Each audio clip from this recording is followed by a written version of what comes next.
I'm here with Dr. Julie Harper, President-elect of the American Acne and Rosacea Society, to talk about an old and relatively inexpensive oral drug for acne, Spironolactone.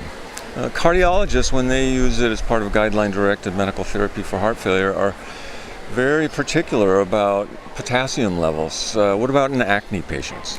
Well, first of all, our acne population is going to be significantly different at the outset than that population that you're talking about.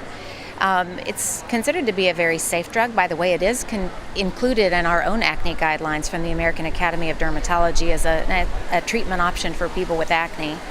We did have an article published about 2 years ago in 2015 that specifically looked at whether or not we need to be checking potassium while people are on spironolactone.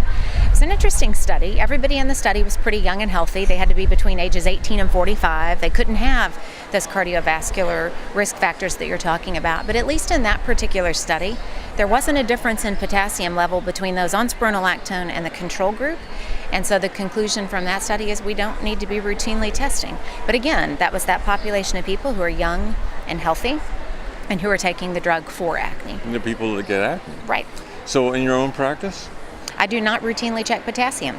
There are times that we should, of course. If you have somebody who's older, if you have somebody that you have on a higher dose, and to me a higher dose would be like 150 or 200 milligrams a day, then I think probably you should be checking it. If they have hypertension and they're on other medications like ACE inhibitors, you should be checking. But in the vast majority of patients, I do not check labs routinely for spironolactone. Not any labs? I don't check any labs. It was interesting at this particular Hawaii dermatology seminar, there was some disagreement there. There are some physicians who feel more comfortable checking baseline labs, not so much looking at baseline potassium, but looking at baseline renal function. But even there, because of my patient population where I'm using this drug, which I think of as being young and healthy, and we can do review of systems and we can do a good patient history, and I think uncover a lot of those types of risk factors without doing lab. But there is some controversy there on whether or not to check baseline labs looking at kidney and liver function. And where do you find it most useful, spironolactone, in your own practice? I use spironolactone a lot, and it's a drug that the longer I practice, the more I use it, versus the converse of that. I would say it's not very often my first-line drug. It might be in an individual who comes in who perhaps is mid-30s, and I know that she has something that looks or acts hormonal. So it's that lower face acne. It's worse at certain times of the month. She doesn't have a lot of comedonal acne. It's mostly inflammatory acne. I might start with it there, but more often than not, this is a drug that is an add-on to other therapies that we've already done. Maybe she's already been on a systemic antibiotic and great topical medications, and we're just not getting the results that we want. Then I would either replace or add this drug in. And how high will you go dosing? I love to start low. Sometimes I'll start as low as 25 milligrams a day. If I can start that low, a lot of times my final dose will be 50 milligrams a day, where we titrate the dose up based on side effect. Probably my max most of the time is 100 milligrams. I just don't think that's not even about safety. I just don't think I need higher doses than that.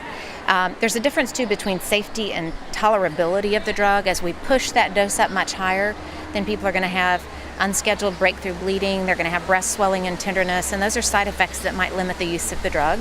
So when I can, I like to keep the dose down at 100 milligrams or less. Probably my most common would be 50 milligrams a day.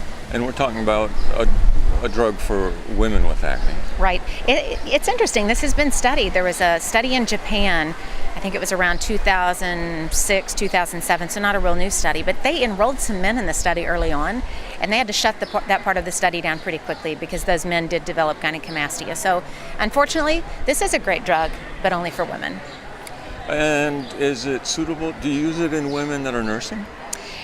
Very interesting. So that is not something that I do commonly, but it is a safe option. And so often when women are nursing, we have a tendency to undertreat them. We're afraid to treat them.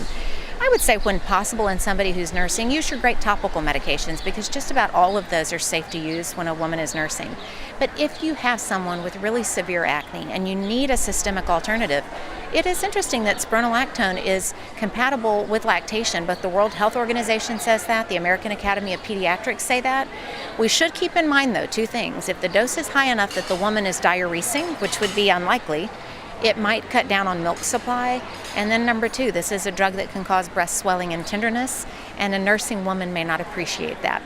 So those are things to counsel the patient about. Is there an increased risk of DVT? That's a great question because we worry about that when we're giving other hormonal treatments for acne like birth control pills. But not so with spironolactone. This is an alternative that you can use in a person who might have a tendency toward a hypercoagulable state. This would be a safe drug to use. And you've mentioned that you ideally like to use it in conjunction with oral contraceptive. Well, I not always. There are times, like what we just talked about, there are times when a woman has a contraindication to a birth control pill, and I could certainly still use this. I just have to talk about potential side effects, and I want to make sure she doesn't get pregnant while she's on it. If she does, though, she simply stops the medication because most of the risk is going to be later first trimester. So when she finds out she's pregnant, she stops the drug. Now, have that conversation up front. Most of the time you want to clarify that they're not trying to get pregnant. And it's nice if they're doing something to prevent, but that's not always possible, and I don't think that's a reason to withhold the drug.